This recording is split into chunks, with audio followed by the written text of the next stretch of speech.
Kagaya na ng mga naranasan ng lahat ng tao. May mga pag-ibig na hindi natutuloy, may pag-ibig na tutuloy. May naniniwala sa forever, meron hindi naniniwala sa forever. Merong pag-ibig ng isang babae sa kanyang pamilya na nagsakripisyo, pupunta sa ibang lugar upang magpaliwala. Pero, naandun pa din ang desire niya na makatulong sa pamilya at makatagpo ng panibagong pag-ibig at maintindihan ang dating iniibig. Yun ang ibig sabihin ng pelikulang ito. Isang pag-ibig na dating nag-iibigan dahil sa naranasan sa buhay, nakatagpo ng ibang pag-ibig, naintindihan naman ang dating iniibig, magkasama sila sa ending. I had a very, very positive working relationship with Direk Joel. He gave guidance before every scene when I needed it. At saka very clear siya mag-explain or mag-describe. So it was very easy for me to understand the purpose and the job of my character in each scene. I also had the best working relationship with, of course, Ventria Productions and with everyone here sitting in front today. It was actually, I mean, syempre may mga challenging scenes, di ba? But it was actually such an easy and enjoyable experience. And everyone just did their best. Everyone decided to bring the most professional versions of themselves. Me also, I tried my best talaga. And ayun, it was a great experience. And thank you so much. Like they said, so pag-introduce sa akin ng ganon and the way this poster is made, I really do feel special and I'm very grateful for this opportunity.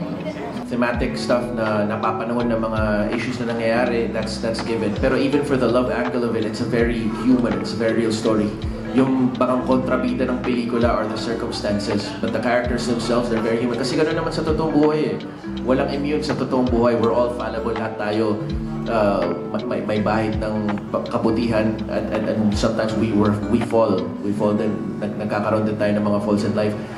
Lahat tayo may ganon. So no one is inherently evil in this film. No one is, walang kontrabida dito. Yung circumstances na nangyayari sa leads, yung medyo nagiging ganon. Kaya yung aral ng kwento, even how it ends, napaka true to life niya. Na take it from it what you may. Na parang, I found it very charming and very very novel na, sarap, hindi yung parang planchado na nakakahon na parang, wow, okay, that's a very mature way to tie the bow to the whole film. Reading the script and even getting to do the film, yun pa rin yung naramdaman ko. It feels great. Refreshing. Not so much adjustments kasi nga we're both matured na. Alam na namin kung ano yung dapat namin gawin pag nasa set na, right? Masasabi ko we're comfortable doing yung mga scenes dito sa movie na to with the help, of course, of Direk Joel na syempre gusto ni Direk Joel, very well focused kami pag nasa eksena, kaya not so much chikahan. Katulad nung sinabi ko, with Direk Joel nga kasi paspasan kasi yung ginagawa namin, as in mabilis. Whenever we go sa set, kailangan laser focus na kami, kailangan alam na namin yung gagawin namin sa scene. So if tatanungin niyo kami kung maraming time kami mag-chikahan, we don't have time. Okay naman sila. They're very good, they're professionals, they have very good attitude towards work, they have good attitude towards workers in the film. Maganda ang training nila. At nakita yun sa pakikipagpasalamuha nila sa lahat ng tao, kaya nasa harap ng camera, kaya nasa likod ng camera. They're all very well-bred, very good people. Ako po, honestly, wala naman po akong nararamdaman na takot. Parang magaan po yung loob ko kay Ate Rhea. She's very kind po kasi. And kay Direk Joel po, kahit hanggang ngayon naman po, medyo nagagalit pa rin po siya. Pero, I think professionally na lang po na ba't ko po yung personal para sa kagaganda lang po ng film. Tapos, kung wala naman nga po akong ginagawa mali, ba't po siya magagalit, di ba? So, ayun po, hindi lang po ako kinakabahan kay Direk Joel. I just wish na matuwa po siya sa performance mo sa movie. Yun po. Mahalin mo yung sarili mo. Kapag umasa ka ng kaligayahan mo sa ibang tao, ano yun eh, oo, tama, Lloyd, madi-disappoint ka lang. Actually, love is difficult. It's easier to fall in love than to love a person. Tapos dito sa pelikula, medyo meron din siyang konting parang ito ang pakasalan mo dahil mas okay ito dahil so hindi ko nasasagutin, panoorin niyo na lang po. Tatay ako ni Rian, asawa ko si Rita. Mabait ako dito, pero matapang ako rito. Kaya lang sakitin. May nangyari sa akin dito eh. Doon pumasok yung drama kay Rian. At sa akin, JC, sa akin ito. Kahit nabigo, umibig ulit. Yun ang spice ng buhay. Hindi kayo tatanda pag umiibig kayo ng umiibig. Tapos kay Direk Joel, kaya hindi rin naman ako tumitigil. Pag nag-offer yan, oo, agad ako kasi isa siya sa mga nakasama ko mabubuting tao noon. Pero kung tatanungin mo ako about the movie, kung ano yung masakit doon, parang ako yata yung nagbigay ng sakit sa character ni Rian doon sa movie. Kasi ako yung nagtrabaho abroad, ako yung nag-sacrifice ng oras ko doon para lang magawa ko yung gusto ko. Medyo selfish yun. Kasi iniwan ko yung relationship namin para lang makapag-work ako abroad. Initially, yung start ng movie, may kargang pain na kasi yung character. Kasi nga, mahirap para kay Joseph, yung character ko, na to go abroad at gawin yung passion, sundin yung gusto ko talagang gawin sa buhay, which is playing music, diba, and singing.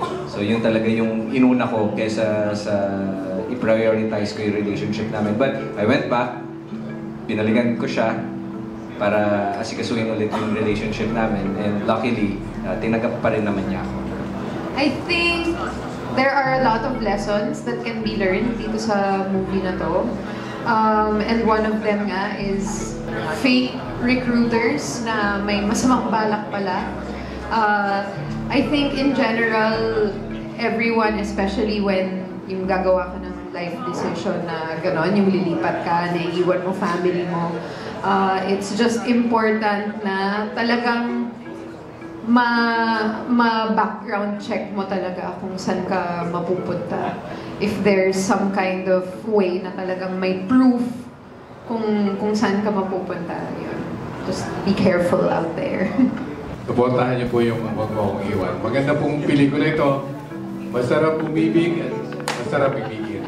Para kung sa hindi nakakaalam, ako ang isa sa unang nagbigay ng tinik sa buhay ni Rian. Ayan. Kasi ang role ko ay bilang isang illegal recruiter. Ayan. Kaya doon nag-umpisa ang mga problema niya. And let's face it, hanggang sa araw, until today, marami pong nangyayari ganyan. So, syempre, kailangan mag-ingat po tayo. Sana panoorin niyo, marami pong aral na mapupulot dito. And of course, supportahan po natin ng mga baguhang producers so that mapalago natin ang ating industriyang Pilipino. Thank you po. Please support this movie. I hope na mag-blockbuster ito para ganahan ulit yung producer natin to make more films. Thank you guys. Salamat sa inyong lahat. Salamat din sa lahat na nakaupo dito. Sir Dedria, sana ay maging serial producer ka. Serial? At sana yung maging successful lahat ng ginagawa niyo. Direk Joel, thank you po for thinking of me again. Sana ma-disseminate ninyo information sa kapwa Pilipino kasi napakagandang pelikula ito. May social issue relevant. So, i-inform niyo yung mga kasamahan ninyo na manood at supportahan natin yung Filipino film industry. Thank you. Magtatatlong dekada na akong direktor ng pelikula. Ngayon lang ako naka-encounter ng producer na kagaya ng Engineer Ben Austria. May puso siya para sa lahat ng taong involved sa paggawa ng pelikula. May puso siya para sa industriya ng pelikulang Pilipino. Sana suportahan po natin ang Bentria Production para makagawa pa siya ng marami pang pelikula at mabigyang biyaya ang mga taong nangangailangan ng biyaya galing sa pelikula. Maraming salamat po. Because really, it's such a novelty to witness a producer na andun na yung love niya for the art. Andun yung pagmamahal niya sa sining. Pero yung compassion niya hindi lang sa mga artista pero pati sa crew, sa staff, lahat.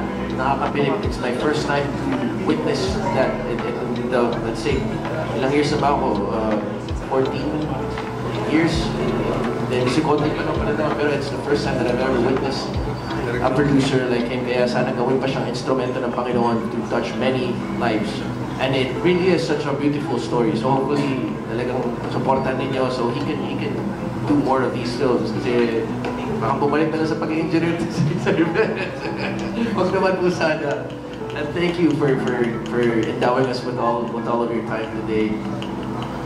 I had fun seeing all of that. Unang-una, maraming salamat po again sa pagpunta niyo po dito. Sana po supportahan niyo po yung pelikula namin. Ipapalabas na po siya sa November 27. And of course, we would like to thank Sir Ben. Maraming salamat po again sa napakagandang opportunity. Supportahan niyo po kami. Ikalat niyo po sa lahat po ng mga kakilala ninyo ang aming pelikula. At thank you. Kayo na po ang bahala sa amin. Maraming salamat po sa pagpunta niyo. Sana po talaga matulungan niyo kaming ikalat yung balita tungkol sa movie namin. We really hope that people will watch it, they'll enjoy it, they'll learn something from it, learn something that maybe can heal their hearts, and just other lessons. There's other social issues also involved in this movie. So yes, please help us spread the word. Thank you so much, everyone, and thank you to everyone on this panel.